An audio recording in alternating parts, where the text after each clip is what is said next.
Um estudante finge ser fraco e não ter nenhum talento mágico, mas acaba guardando aí um grande segredo. Esse anime se passa em um futuro onde vários monstros apareceram e começaram a ameaçar a humanidade. Assim, para lutar contra esses monstros, chamados de inimigos da humanidade, crianças que têm poderes sobrenaturais ou apenas são talentosas são reunidas em uma escola especial em um lugar deserto, onde são educadas e treinadas para se prepararem para a batalha que se aproxima. Todas as necessidades das crianças são atendidas na ilha, e tudo isso dura até que elas se formem. Em contrapartida, elas são proibidas de se comunicar com o mundo exterior. No início do anime, somos apresentados a um dos alunos da escola, o Nakajima. Ele é um garoto que é frequentemente intimidado por seus colegas de classe, por ser considerado sem talento, sendo ele completamente ao contrário dos seus colegas. Por exemplo, um dos garotos que mais o incomodava, o Mogu, tem um talento para a pirocinese. E sim, mesmo quando o anime começou, o Mogu foi visto intimidando o Nakajima em sua classe, mas o bullying foi interrompido quando o professor entrou na sala de aula com dois novos alunos. Eles são o misterioso Onodera Kyoya e a alegre Hiragi Nana. Enquanto Kyoya se recusa a mencionar suas habilidades, quando todos o perguntam, a Nana está disposta a revelar os seus talentos antes mesmo de ser questionada. E o seu talento em questão é a de ler a mente das outras pessoas. Sem dúvida, os outros alunos ficaram chocados quando souberam da habilidade que ela alegava ter. Afinal de contas, as pessoas se sentem desconfortáveis se os seus pensamentos forem conhecidos pelos outros. Independentemente disso, a Nana se senta ao lado do Nakajima, e graças à sua habilidade de ler a mente, ela percebe imediatamente que ele é frequentemente intimidado pelos alunos da classe. Suas suspeitas foram confirmadas quando Mogu apareceu e chamou Nakajima de incapaz de lutar contra os inimigos da humanidade. Tudo porque ele não tem talento. Mas, surpreendendo a todos, a Nana opta por defender o Nakajima do bullying. Ela tenta ler a mente do Mogu e depois diz que ele está intimidando o Nakajima apenas porque ele quer parecer legal na frente dela e convidá-la para sair. E a Nana se recusa a ser convidada para sair por um valentão como o careca do Mogu. Obviamente, a recusa dela deixou o Mogu envergonhado, especialmente porque seus colegas estavam rindo dele. Quando a aula finalmente começou, o professor da sala de aula pediu aos alunos que se voluntariassem para ser o presidente da turma. Ao ouvir isso, Mogu se ofereceu imediatamente, porque ele se sentia o mais forte entre os alunos. Além dele, havia o Seiya, o aluno com talento para controlar o gelo. Quando os alunos pensaram que havia apenas dois candidatos, a Nana levantou a mão de repente e sugeriu que todos votassem em Nakajima. Sua proposta, é claro, não foi bem recebida pelos outros candidatos, que se consideram muito mais dignos de serem escolhidos do que o talentoso Nakajima. E como se estivesse farto do debate interminável, o Kyoya sugeriu que os três candidatos fizessem uma disputa para determinar quem era o mais digno de ser o presidente da classe. O Seiya e o Mogu aceitaram a ideia e concordaram em fazer um duelo no dia seguinte. O próprio Nakajima não estava nada entusiasmado com o duelo. Ele não conseguia entender o que a Nana via quando propôs que ele se tornasse o presidente da classe. Ele fica ainda mais confuso quando a Nana o segue depois da escola e pede que ele a leve para um passeio pela ilha. E como Nakajima é muito gentil, ele não podia recusar o pedido dela. Então, ele a levou para um passeio pelo campus e pela ilha, incluindo o refeitório, onde todos comeram juntos e conversaram. O Nakajima ainda está curioso sobre sua habilidade de ler mente, e a Nana está disposta a explicar. Acontece que, ao contrário do que a maioria das pessoas supõe, sua habilidade tem um lado negativo. Sempre que ela está em um lugar público, como um trem, por exemplo, ela se sente tonta, porque ela podia ouvir os pensamentos de todas as pessoas que estão por lá. E também, por causa do seu talento, ela acabou nunca tendo amigos. As pessoas têm muito medo dela para serem suas amigas. Depois de encher a barriga, a Nana pede ao Nakajima que a leve a um lugar onde ela possa ver o mar. Então o Nakajima a leva para um penhasco, onde não há ninguém por perto. Acontece que a Nana quer estar em um lugar calmo, porque ela quer perguntar ao Nakajima sobre suas habilidades. Ela desconfiava dele desde o início, pois não havia como ele estar nessa academia se ele não fosse talentoso. E a sua suposição é verdadeira. O Nakajima tem talento. Ele escondeu suas habilidades porque não queria que os inimigos da humanidade soubessem disso. Afinal de contas, os inimigos da humanidade também têm inteligência. Além disso, ele ouviu rumores de que o inimigo da humanidade havia se infiltrado na ilha. Assim que ele disse isso, a Nana caiu de repente do penhasco, como se um vento forte tivesse a empurrado. Mas o Nakajima, felizmente, conseguiu agarrar a sua mão a tempo de arrastá-la de volta do penhasco. Os dois se perguntam o que aconteceu, e a garota diz que do nada um vento forte a empurrou. Ela sentiu que o vento basicamente queria matá-la. Enquanto isso, na sala dos professores da escola, o Kyoya foi visto verificando todos os dados dos alunos e os seus respectivos talentos. Depois de um tempo, o professor entrou de repente na sala de aula e naturalmente perguntou o que o senhor estava fazendo ali, mas o Kyoya apenas respondeu que queria encontrar informações sobre os alunos. No dia seguinte, foi realizado um duelo para determinar quem é o líder da turma, mas apenas o Mogu e o Seiya participaram, enquanto Nakajima optou por se retirar como candidato, porque ele não queria mostrar o seu talento na frente dos seus colegas, mas infelizmente ele acabou tendo que mostrar o seu talento. Isso aconteceu porque o Mogu não estava disposto a aceitar sua derrota para o Seiya. Ele estava furioso por ter perdido o duelo, e então soltou uma bola de fogo gigante que acidentalmente foi apontada para os alunos. Nesse momento, Nakajima é forçado a usar suas habilidades para proteger os alunos, e milagrosamente a bola de fogo desapareceu. Tudo isso depois que ele a bloqueou. Sim, acontece que o seu talento é cancelar ou neutralizar outros talentos, e por suas ações heróicas paranoicas. No final, todos os alunos escolheram o Nakajima como o presidente da turma. Todos concordam que o seu salvamento foi incrível e que ele é o aluno mais talentoso. Embora todos tenham tido dificuldade em acreditar no início, agora que todos o aceitaram, o Nakajima ficou feliz, ainda mais porque todos confiaram nele para ser o líder dos alunos. Ele acha que isso nunca teria acontecido se não fosse pela Nana, e por isso ele a convida para voltar ao penhasco e agradecê-la. A Nana admitiu que ficou impressionada depois de ver em primeira mão como a força do Nakajima é extraordinária, mas ela ainda estava curiosa sobre a extensão do poder do Nakajima. Ela perguntou se seria possível que ele pudesse neutralizar sua habilidade de leitura de mente se ele a tocasse. Se ele pudesse fazer isso, ele seria de grande ajuda para ela. Então, para testar isso, a Nana pede que ele segure sua mão. E então, depois que ele fez isso, ela o jogou o penhasco abaixo. O Nakajima, por reflexo, agarrou-se à corda pendurada no penhasco, evitando assim uma queda no mar. Mas ele ainda estava confuso, imaginando se a Nana havia realmente feito o que ele pensava. Após um momento de reflexão, ele teve a certeza de que ela havia o jogado de um penhasco. Mas por quê? Qual seria o significado disso? Enquanto o Nakajima está pendurado na corda, a Nana finalmente revela que, na verdade, ela não tem nenhum talento. Durante todo esse tempo, ela apenas fingiu que podia ler mentes. Ela explicou que na época em que eles se conheceram, o Nakajima fingiu ler um livro sem nunca virar a página, mostrando que ele tinha medo das pessoas ao seu redor. Portanto, mesmo sem ter a capacidade de ler mentes, as pessoas só precisam dar uma olhada rápida nele e podem perceber imediatamente o quão seguro e medroso ele é. Ao ouvir essas explicações, o Nakajima não pôde deixar de pensar que a Nana era o inimigo da humanidade completamente disfarçado. Mas a Nana nega essa acusação. Em vez disso, ela diz que são os talentosos que são os inimigos da humanidade. Ela é um ser humano comum enviado pelo governo para eliminar os talentosos da ilha, incluindo Nakajima, que tem grandes chances de se tornar o líder dos inimigos da humanidade no futuro. Depois que ela disse tudo isso, o Nakajima não conseguiu mais segurar a corda. Por conta disso, ele infelizmente caiu no mar. Com isso, a Nana conseguiu se livrar do seu primeiro alvo, conforme o combinado pela mensagem de texto que ela recebeu. A mensagem dizia que o Nakajima, o futuro líder dos inimigos da humanidade, poderia potencialmente matar cerca de 1 milhão de humanos, mas agora a humanidade havia avançado, pois o Nakajima havia morrido. A cena então muda para os flashbacks, que mostra que o inimigo da humanidade não é um monstro, como descrito nos livros de história ou na mídia. Os inimigos da humanidade são dotados de superpoderes. Sim, eles são aqueles que são chamados de pessoas talentosas. Então, com o passar do tempo, mais e mais crianças com poderes especiais nasceram em diferentes partes do mundo, causando caos e destruição em toda parte. Os humanos comuns ou sem talento claramente não conseguem lidar com essa ameaça, forçando o governo a formar uma aliança policial especial, cujos membros têm superpoderes. Mas no final, essa força policial especial se voltou contra o seu senhor, por se sentirem superiores aos humanos comuns. Tudo isso resultou na eclosão de uma longa guerra, que acabou sendo vencida pelas pessoas sem talento. Anos após a guerra, a humanidade conseguiu se recuperar gradualmente, mas para evitar que a história sombria se repita, o governo envia os talentosos para uma ilha deserta, sob o pretexto de enviá-los a uma escola especial. Ao mesmo tempo, envia agentes designados para matar secretamente os talentosos. O governo tinha que fazer isso em segredo, caso contrário, os talentosos poderiam se voltar contra eles. De volta ao presente, os alunos estão tendo uma aula no lago para praticar suas habilidades de luta na água. Esses alunos talentosos estavam se comportando como adolescentes normais. Alguns choravam de medo por não saberem nadar, enquanto outros se gabavam de suas habilidades, que mostrou suas habilidades congelando o lago inteiro. Ao ver as habilidades do Seiya, a Nana não pôde deixar de pensar que ela tinha que se livrar dele, pois suas habilidades eram perigosas demais para serem deixadas em paz. Assim, ela decidiu saber mais sobre o talento do Seiya quando voltassem para a aula. Mas enquanto ela estava extraindo informações dele, o Mogu entrou em uma discussão com um aluno. A briga terminou rapidamente depois que um aluno que odiava a confusão interveio e deu um soco na bochecha do Mogu.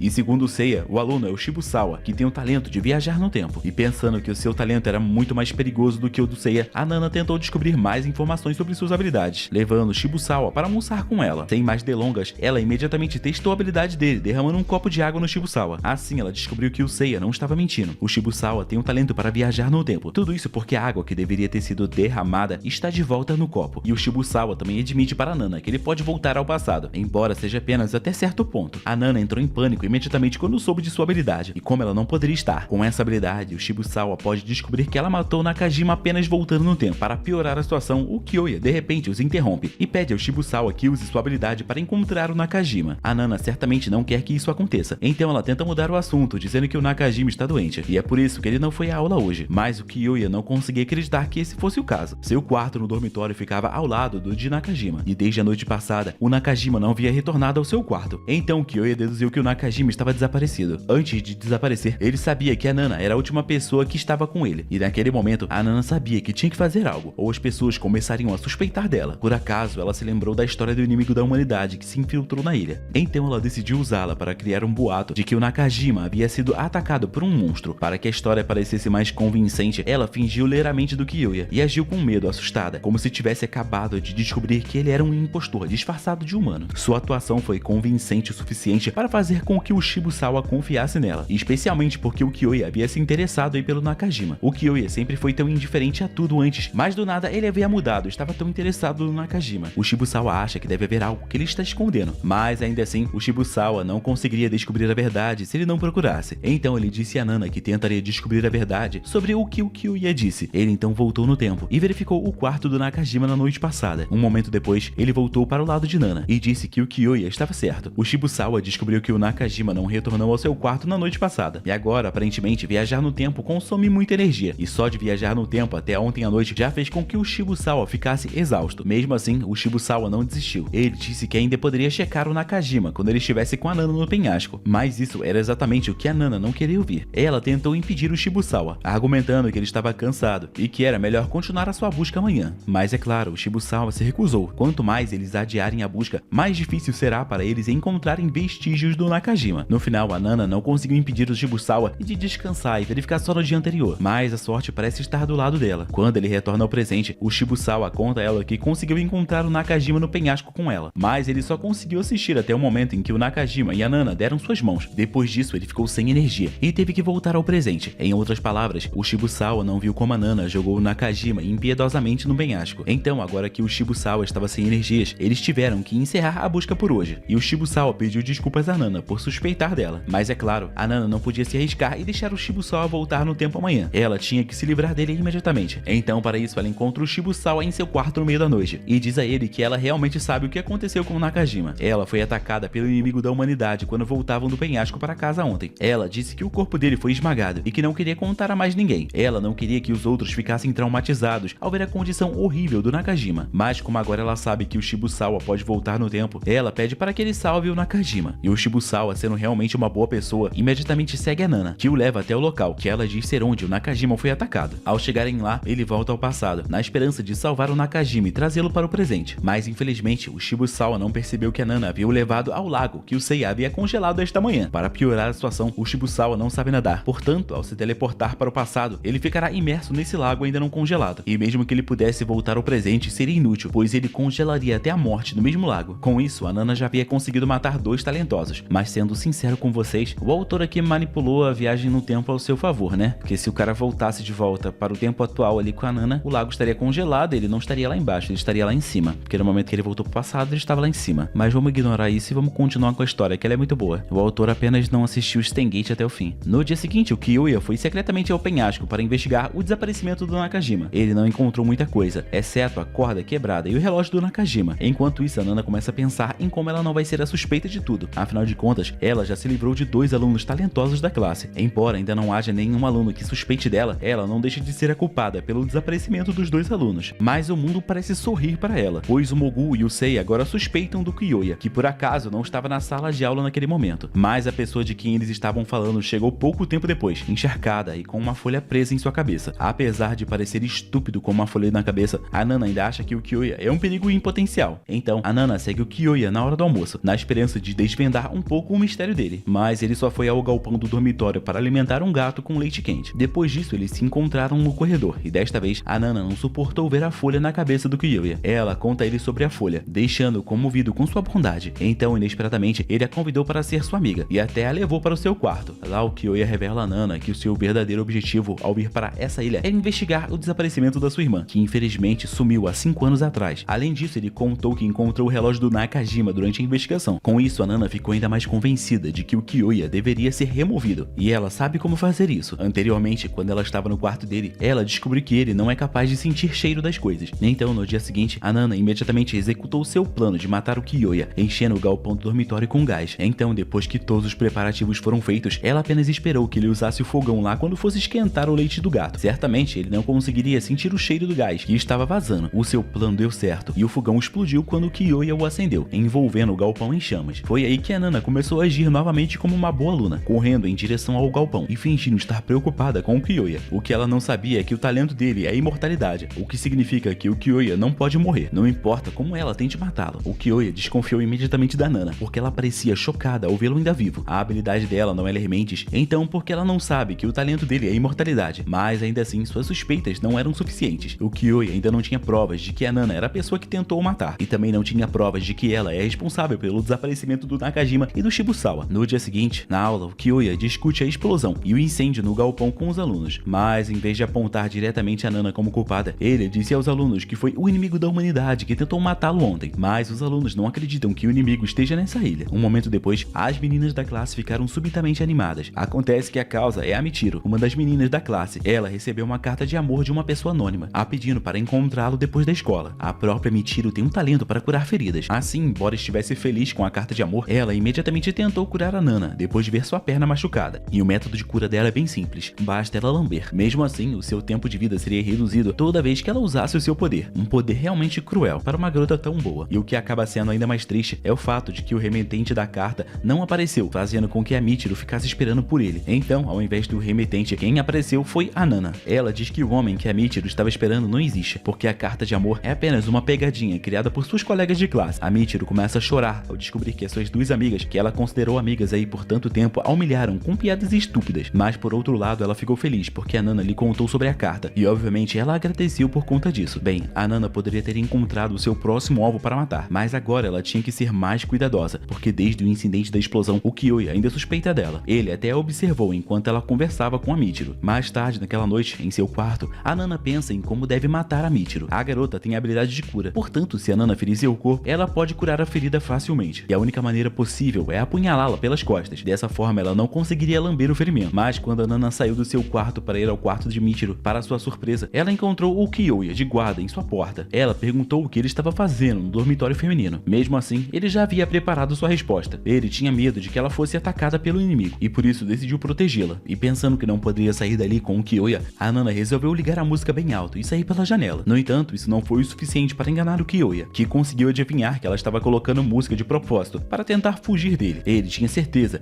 de que ela iria para o quarto da Michiro, e tendo certeza disso, o Kyoya conseguiu ver a Nana correndo em direção ao quarto da menina. Então ele a seguiu, mas ele ficou surpreso quando abriu a porta do quarto de Michiro e viu a Nana deitada com uma grave ferida de facada, enquanto a Michiro, ao lado dela, tentava curar a ferida, lambendo. Acontece que assim que a Nana descobriu que o Kyoya havia seguido, ela inventou essa história. Ele disse que tinha ouvido as vozes do inimigo da humanidade se movendo em direção ao quarto da Michiro. Ela contou que estava preocupado que os inimigos da humanidade a matassem, então ela saiu correndo pela janela para salvar a Michiro. Ela revela ter sido atacada do nada por um inimigo que depois desapareceu. Mas é claro, tudo não passava de uma grande mentira. A Nana se esfaqueou de propósito para que o Kyoya não suspeitasse mais dela. Mesmo assim, o Kyoya não conseguia se livrar de suas suspeitas sobre a Nana. Se o que ela disse era verdade, por que ela não o chamou quando ouviu as vozes suspeitas? Por que o inimigo fugiu imediatamente depois de esfaqueá-la? E por que os inimigos não continuaram sua ação, matando o Kyoya e a Michiro? Então, no dia seguinte, o Kyoya confrontou a Nana na aula. Ele fez todas as perguntas que ele tinha em mente, mas novamente ele não tinha provas sólidas de que ela havia mentido, e não havia como ela simplesmente admitir. Além disso, os alunos tinham ouvido falar sobre o que aconteceu na noite passada, e todos acreditam nela e simpatizam com sua causa. E a Nana sabe muito bem que essa é uma boa oportunidade para fazer com que eles fiquem ainda mais do lado dela. Então ela fingiu chorar na frente dos alunos, enquanto espalhava rumores de que o inimigo da humanidade se infiltrou na ilha, e que ela tinha certeza de que o inimigo da humanidade havia matado Nakajima. A atuação da Nana é tão convincente que a Michiro sugere que todos os alunos a indiquem como presidente da classe. Afinal de contas, ela salvou sua vida, e não há pessoa melhor para ser presidente da classe do que a corajosa Nana. E eu nem preciso dizer que todos os alunos concordam com a proposta da Michiro. E agora que é a presidente da classe, a Nana imediatamente usa sua autoridade e ordena que a Michiro reúna informações sobre os talentos de todos os alunos da classe. A inocente Michiro obedece suas ordens, sem perguntar sobre nada. Apenas o Kyoya ainda questiona sua inocência, apesar de dizer na frente dela que não suspeita mais dela. Mas mesmo assim, o seu comportamento ainda foi o oposto do que ele disse. Agindo como um detetive, ele faz muitas perguntas, como por que a ferida nas costas da Nana parece ter sido causada por um objeto afiado, como uma faca ou um picador de gelo. Se a Nana foi atacada por um monstro, não havia como ele usar um objeto afiado como aquele para esfaqueá-la. Embora ressentida com o comportamento dele, a Nana teve que admitir a intuição e a dedução afiada do Kyoya. Então ela cria uma nova arma para que o próximo assassinato pareça ter sido feito por magia. Para isso, ela escolheu fazer agulhas envenenadas. Naquela noite, quando a Nana se dirige ao dormitório, ela é abordada pelo Tsukunekichi, um estudante que afirma poder ver o futuro. E o melhor de tudo é que ele pode imprimir fotos de suas visões futuras, mas a última foto que ele imprimiu o incomodou. Então ele a mostrou para a Nana. A verdade é que a foto tem algo a ver com a Nana, pois mostra que ela tentou matá-lo às 10 horas da noite seguinte. A Nana finge não saber de nada, dizendo que não tem intenção de machucar o Tsukunekichi. Então, para convencê-la ainda mais de que ele pode ver o futuro, ele a levou para a cafeteria, onde explicou sua habilidade. Ele enfatizou que as pessoas não podem mudar o futuro e em seguida mostrou a ela outra foto do futuro, na qual o macarrão que ela pediu na cantina hoje ficou preso em sua cabeça. Ao ver a foto, a Nana decide mudar o pedido para algo diferente de macarrão, mas o que está na foto realmente aconteceu. O pé da garçonete escorregou, fazendo com que o macarrão que ela carregava voasse para a cabeça da Nana. Agora a Nana realmente acredita que esse garoto pode ver o futuro e que o futuro em suas fotos não pode ser alterado. Por outro lado, o Tsukunikichi pede a Nana que revele por que ela quer matá-lo, embora ele não seja o inimigo da humanidade, mas novamente ela nega que queira matá-lo, forçando o Tsukunikichi a lhe mostrar outra foto, a foto em que a Nana empurrou Nakajima de um penhasco. Então, durante todo esse tempo, o Tsukunikichi sabia que a Nana havia matado Nakajima, mas manteve isso em silêncio porque ele queria chantageá-la. E finalmente ele encontrou a oportunidade esta noite. Ele promete não revelar o segredo da Nana se ela se tornar a sua namorada e fizer o que ele quiser. Nessa situação, não havia nada que ela pudesse fazer, a não ser obedecê-lo. O Tsukunikichi então levou a Nana para o seu quarto e disse a ela para massagear suas costas. Na verdade, ela poderia matá-lo agora, mesmo enquanto massageava, mas preferiu não fazer isso, porque ela queria descobrir primeiro como ele poderia tirar fotos do futuro. Além disso, ela não queria matá-lo no dormitório, por medo de ser pega pelos alunos no quarto ao lado. Então, ela esperou até que ele dormisse, enquanto pensava em uma maneira de matá-lo. Foi então que ela viu como Tsukunikichi segurava sua câmera enquanto dormia. Achando que era suspeito, a Nana verificou a câmera e cuidadosamente o fez apertar o botão da câmera. As futuras fotos saíram da câmera, e uma delas a pegou de surpresa. Ela decidiu salvar aquela foto, antes de levar a câmera do Tsukunikichi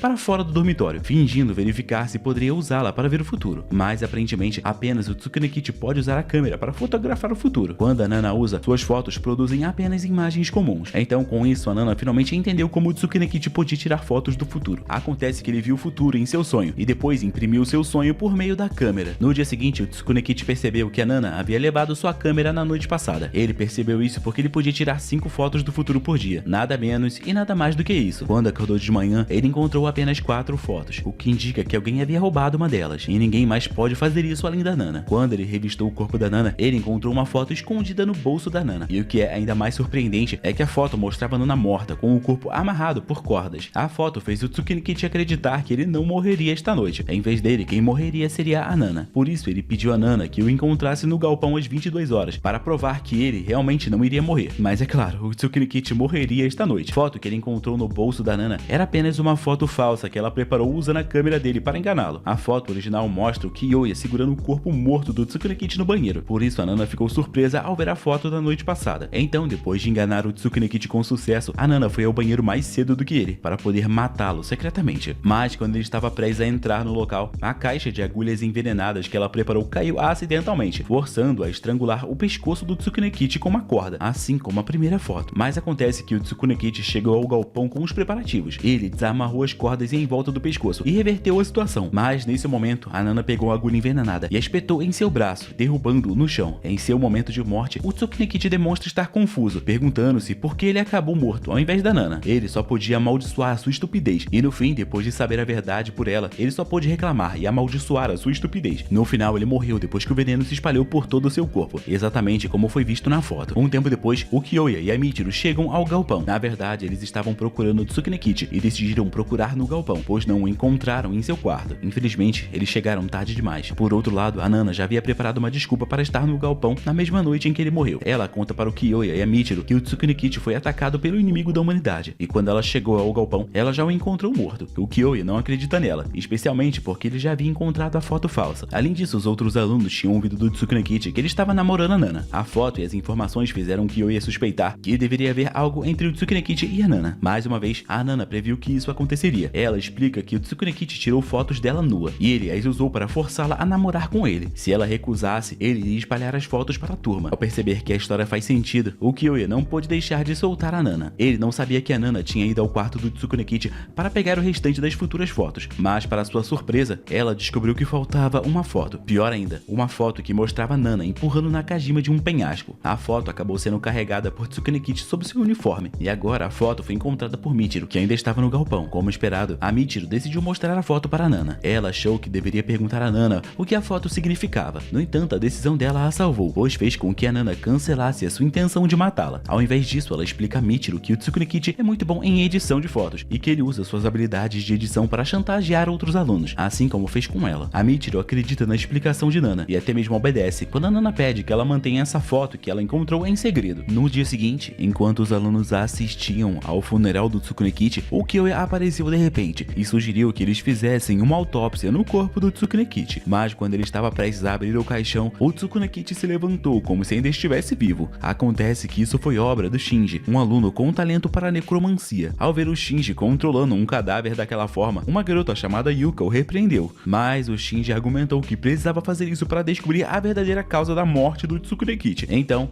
em vez de fazer a autópsia, o Kyoya poderia interrogar o Tsukunekichi diretamente, mas a Nana, com medo de que suas ações fossem expostas, tentou impedi-los da melhor forma possível. Ela argumenta que consegue ouvir os gritos da alma do Tsukunekichi, que está implorando para ser deixado em paz, e que ressuscitá-lo dessa forma seria o mesmo que torturar sua alma. E mais uma vez, os alunos acreditaram nas palavras da Nana. Eles pediram ao Shinji que parasse de transformar o Tsukunekichi em um zumbi, e como resultado, o Shinji desativou seus poderes de necromancia, permitindo que o Tsukunekichi retornasse ao caixão. O mesmo aconteceu com o Kyoya, que desistiu da sua intenção de fazer uma autópsia no cadáver. No dia seguinte, a Nana vai até a Yuka para obter informações sobre o Shinji, argumentando que ela deveria conhecer todos os alunos como uma boa presidente de classe. No entanto, ela não conseguiu obter muitas informações, além do fato do Shinji raramente ir à aula e que ele ficava frequentemente em seu quarto. A Nana sentiu que havia algo que a Yuka estava escondendo dela, e não só isso, ela achou estranho o relacionamento entre Yuka e Shinji. Então decidiu seguir a Yuka para descobrir mais informações sobre eles. Até que certa noite, ela encontrou Yuka secretamente com o Shinji, e a Nana podia dizer que eles estavam namorando pela forma como eles se tratavam naquele encontro. No entanto, isso foi uma coisa boa para a Nana. Dessa forma, ela poderia matar os dois de uma vez só. Mas assim que ela fez o seu plano, o Kyoya a pegou observando a Yuka e o Shinji. No dia seguinte, quando os alunos estavam prestes a ter aulas de educação física,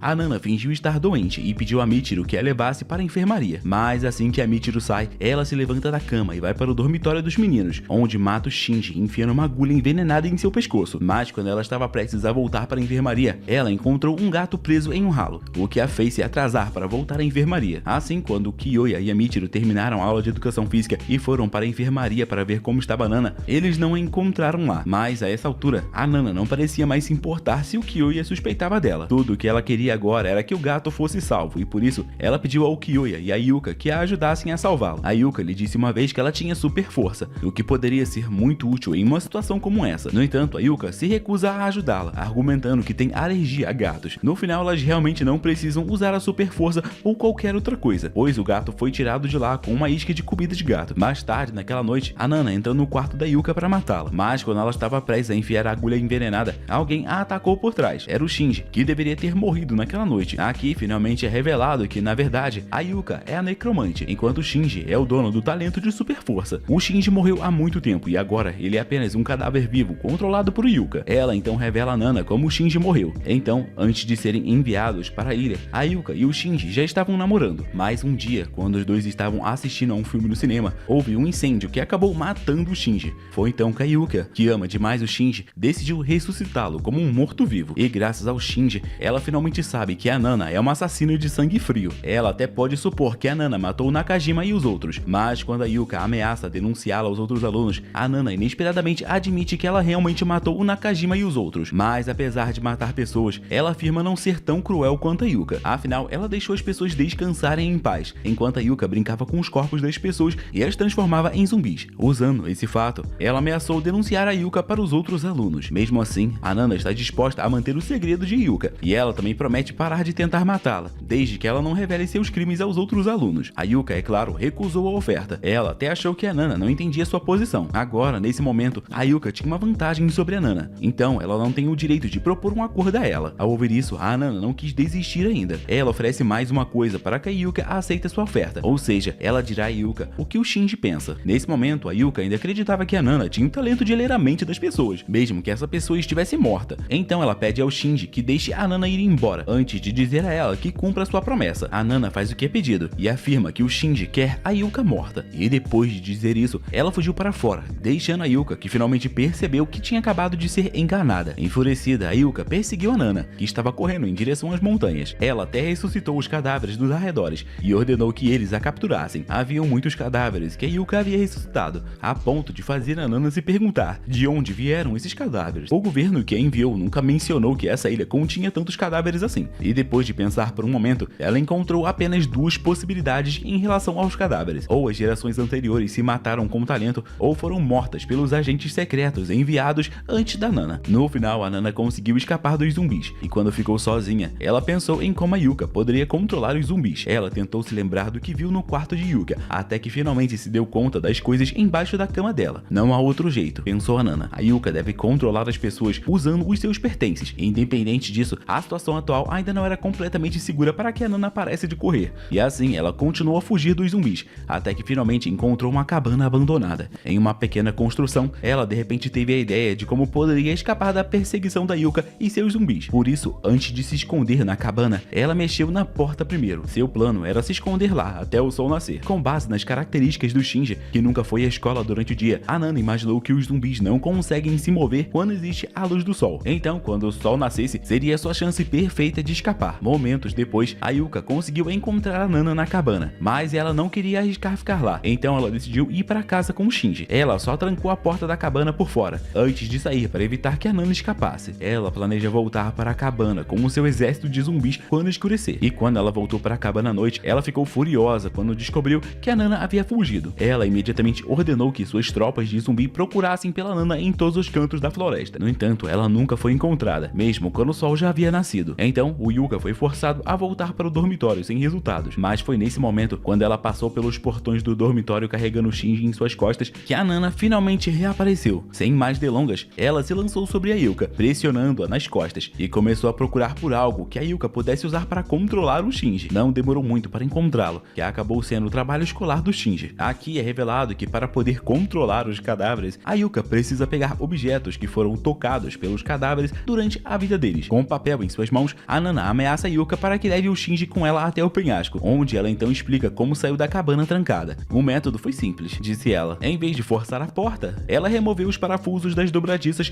para poder abrir a porta mais tarde. Ela sabia muito bem que a Yuka não entraria na cabana, nem tentaria arrombar a porta, porque o sol estava prestes a nascer, e ela já podia adivinhar que a porta seria trancada pelo lado de fora. Ao ouvir essa explicação, a Yuka finalmente percebeu que havia perdido completamente para a Nana. Ela se desculpa com ela, prometendo não revelar todos os crimes que a Nana cometeu. Além disso, ela devolveu as agulhas envenenadas para a Nana, mas infelizmente a Nana já havia decidido que mataria a Yuka. Ela joga o papel do teste de Shinji no abismo e força a Yuka a revelar como o Shinji realmente morreu. De fato, a Nana encontrou uma certa inconsistência na história da Yuka, e suas suspeitas se revelaram verdadeiras. A Yuka mentiu sobre sua história a respeito ao Shinji. Com relação a como o Shinji morreu, ele realmente morreu no cinema. Naquela época, ele não foi para o cinema com a Yuka, mas sim com outra garota. No entanto, a Yuka não podia aceitar que o Shinji saísse com outra garota, porque afinal de contas, ela gostava dele desde que eles eram pequenos. Ela ficava com ciúmes toda vez que o via com outra garota. Então, ela decidiu fazer o impensável. Ela incendiou o cinema, prendendo muitas pessoas lá dentro. Naquela época, o Shinji tentou ajudar o maior número possível de pessoas no cinema, mas no final, ele morreu por usar muita energia. E era exatamente isso que ela esperava. Ela queria que o Shinji morresse para que ela pudesse ficar com o corpo dele para sempre. A Nana ouviu a história dela em silêncio, e quando a Yuka terminou, a Nana a esfaqueou com uma agulha envenenada e depois jogou seu corpo no penhasco. Depois de se livrar do corpo de Yuka, a Nana encontra a Kirara, que está pegando uma cobra. Ela tem um talento que torna a sua saliva venenosa, mas para manter a sua saliva venenosa, ela precisa comer cobras regularmente. Uma delícia. A própria Nana sabe que a Kirara geralmente está com a sua melhor amiga, a Kaori. Então, quando a viu sozinha, sem a Kaori ao seu lado, ela ficou curiosa e perguntou a ela sobre a Kaori. Acontece que o relacionamento de Kirara e Kaori está estremecido depois de uma certa discussão, e para fazer a Nana acreditar mais nela, a Kirara até mostra a conversa que elas tiveram e como a Kaori a amaldiçoou. Mas ao invés de se compadecer, a Nana acha que esse é o momento certo para matar a Kirara. Então ela pegou sua agulha envenenada e a espetou no pescoço de Kirara. Depois disso, a Nana pegou os pertences e o celular de Kirara antes de jogar o seu cadáver ao lado do morto-vivo que a Yuka havia controlado anteriormente. Em seguida, ela entra sorrateiramente no quarto de Kaori e envenena suas lentes de contato. Mais tarde, nos corredores da escola, a Nana encontra o Kyoya, que lhe pergunta se ela viu a Yuka e o Shinji. Inesperadamente, ela o informa sobre a morte de Yuka. Ela ainda levou o Kyoya, a Michiru, o Seiya e o Mogu para o penhasco, onde revelou todos os segredos da Yuka para eles. Mas ela ainda mentiu sobre a causa da morte da Yuka. Ela afirma que a Yuka acabou com a sua própria vida pulando de um penhasco depois que a Nana a deixou cientes aí do seu erro. Então, com uma expressão triste no seu rosto, a Nana pediu ao Mogu que fosse queimar todos os cadáveres ao redor, incluindo das duas que ela acabou de jogar ali. Nesse momento, Kyoya não falou muito e deixou os cadáveres serem queimados. Felizmente, quando eles voltaram para os portões do dormitório, o Kyoya tentou expor os crimes de Nana na frente dos seus amigos, apontando que ela nunca tem um álibi quando os assassinatos acontecem. Mas então Então, eles foram interrompidos por um grito vindo de dentro do dormitório feminino. Aparentemente, uma aluna descobriu que a Kaori havia morrido em seu quarto. A Nana fingiu estar surpresa ao ver o cadáver de Kaori, mas depois deu um pequeno sorriso. Ela estava satisfeita com o seu método de matar dessa vez, porque dessa forma, ela sentiu que finalmente tinha um álibi. Ela estava com o Kyoya e os outros quando a morte da Kaori ocorreu, mas o Kyoya desconfiou da posição da mão da Kaori, que parecia querer arrancar os seus próprios olhos. Ele então tentou investigar a morte dela até que finalmente encontrou veneno no estojo de lentes de contato. A partir dessa pista, ele pôde concluir que a Kaori morreu depois de aplicar algo em seus olhos, e isso fez com que o Kyoya e os outros suspeitassem imediatamente de Kirara, que pode produzir veneno. Além disso, ela não tinha sido vista na escola desde o meio-dia, mas como era de se esperar, o Kyoya não encontrou a Kirara quando verificou seu quarto. Ele só encontrou informações de que ela foi procurar cobras nas montanhas, e sentindo que seria uma perda de tempo se ele a seguisse até a montanha, o Kyoya decidiu então voltar a investigar o quarto da Kaori. Lá ele verifica o celular dela e descobre que a Kirara enviou uma mensagem para a Kaori às 15 horas, quando ele, a Nana, a Michiru e os outros estavam no penhasco. Mas ao ver a mensagem, o Kyoya se convenceu de que a Nana era assassina. Ele então ligou para os seus colegas de classe, com a intenção de explicar como ela matou a Kirara e a Kaori para eles. Então, aqui está a dedução do Kyoya. A Nana matou a Kirara pela manhã, quando ela estava procurando as cobras nas montanhas, o que explica o fato dela não ter voltado. Mas eles não serão capazes de encontrar o corpo da Kirara, porque o seu cadáver foi queimado junto com os corpos dos zumbis da Yuka. Foi por isso que a Nana pediu ao Mogul para queimar os corpos, porque ela queria eliminar o corpo da Kirara, que ela havia colocado entre os cadáveres de zumbis. Então, enquanto eles estavam no penhasco, a Nana enviou secretamente uma mensagem para o celular de Kaori usando o celular da Kirara, e ela fez isso para dissipar a suspeita de Kyoya sobre ela. E isso significa que agora o celular da Kirara está com a Nana. O Kyoya estava muito seguro de sua análise e sem hesitar, ele vasculhou o corpo da Nana, na esperança de encontrar o celular de Kirara com ela. Mas ele não conseguiu encontrar o celular. Era natural que ele não o encontrasse, porque a Nana havia amarrado o celular em um dos cadáveres de zumbis, que derreteram por serem expostos ao sol por muito tempo. E quando isso acontecesse, os restos de carne em seu dedo tocariam no botão de envio. Dessa forma, a mensagem que a Nana havia preparado no celular de Kirara seria enviada para a Kaori. Agora, os outros alunos viram que o Kyoya acusou a Nana sem provas, e sem que fosse necessário perguntar, eles imediatamente a protegem dele. A Michiru até disse para o Kyoya se desculpar com a Nana, o que ele fez porque não tinha outra escolha. No meio da noite, a Nana se sentou sozinha na frente do dormitório, pensando em jogar fora o veneno que usou para matar a Kaori. Mas nesse momento, a Michiru apareceu de repente e a pegou de surpresa. A Nana disse que estava de guarda ali, caso o inimigo da humanidade viesse atacar, mas a Michiru disse a Nana para descansar, enquanto ela a substitui na guarda. A Nana concorda, dizendo que precisa de um descanso, mas quando a Nana fechou seus olhos, a Michiru de repente apontou uma faca para o seu pescoço, dizendo que desde o início ela sabia que a Nana era assassina. Ela sabe que a Nana não consegue ler mentes, mas infelizmente a Nana conseguiu se livrar da faca da Michiru, ferindo sua mão. Quase ao mesmo tempo, dois outros alunos saíram do dormitório e disseram a Michiru que voltasse imediatamente. A Michiru fez o que eles pediram, sem contar a eles sobre a Nana. No dia seguinte, a Nana leva a Michiru ao penhasco para resolver o que aconteceu na noite passada. Mas assim que ela viu o ferimento da Michiru, ela estranhou tudo, acreditando agora que essa não é a Michiru verdadeira. Se ela fosse a Michiru verdadeira, ela com certeza curaria o ferimento em sua mão. Então, a Nana imaginou que a pessoa que estava na frente dela era alguém com o poder de se transformar. Um momento depois, a figura se transformou em um homem chamado Tachibana Jin, um antigo aluno da ilha. O Jin então leva a Nana para sua caverna escondida, onde mais tarde ele revela que sabe sobre todos os assassinatos que ela cometeu. Isso se deve ao fato dele ter se disfarçado de gato durante todo esse tempo, o mesmo gato que o Kyoya havia cuidado. Ele então revelou que há 5 anos, os talentosos da ilha se mataram para determinar qual deles era o mais forte, e graças às suas habilidades, ele se tornou o único sobrevivente do incidente. Quanto ao propósito de mostrar sua verdadeira forma para a Nana agora, era porque ele queria pedir a Nana que ela cooperasse com ele na investigação do governo central, que ele suspeitava ter desempenhado um papel importante na causa do incidente da Guerra Civil há 5 anos, e se a Nana se recusar, o Jin não hesitará em matá-la. Mas um momento depois, o Jin sentiu uma dor repentina após beber o café que a Nana havia secretamente envenenado. Mas acontece que o Jin não pode apenas se transformar em um gato, ele pode se transformar em qualquer pessoa e copiar qualquer talento. Assim, quando sua vida foi ameaçada dessa forma, ele imediatamente mudou sua forma para o imortal Kyoya, e como se percebesse que tinha pouca esperança ao lutar contra um monstro desses, a Nana decidiu fugir. Mas o Jin não queria deixá-la ir sem mais nem menos. Ele se transforma novamente, dessa vez em Mogul, e a ataca com suas habilidades de fogo. Mas estranhamente, depois de machucá-la tanto, o Jin levou a Nana para a frente do quarto da Michiru, para que ela pudesse cuidar dela. Quando a Nana abriu os olhos, a Michiru ficou muito feliz. Ela disse que encontrou a Nana deitada em frente ao seu quarto na noite passada, e desde então, ela não conseguia parar de se preocupar com a possibilidade da Nana ter sido atacada pelo inimigo da humanidade. Vendo sua inocência, a Nana responde que não tem medo deles. Na verdade, ela os odeia, porque eles haviam matado os seus pais. Mas, por outro lado, a morte deles foi causada pelo descuido dela. Há muito tempo, quando a Nana era pequena, ela costumava se esgueirar pela janela depois de brincarem em seu quarto. Mas, certa noite, quando saiu para comprar frutas, ela esqueceu-se de trancar a janela do quarto, permitindo que intrusos entrassem facilmente em sua casa e matassem seus pais. E é por isso que até hoje ela ainda se culpa pela morte deles. Depois que a Nana terminou de contar o seu passado, o Kyoya chegou pedindo a Nana e a Michiru que o seguissem para uma sala de estudantes, já que ela estava lotada de alunos quando eles chegaram. Descobriu-se que o dono do quarto, Ryuji, havia sido morto cruelmente,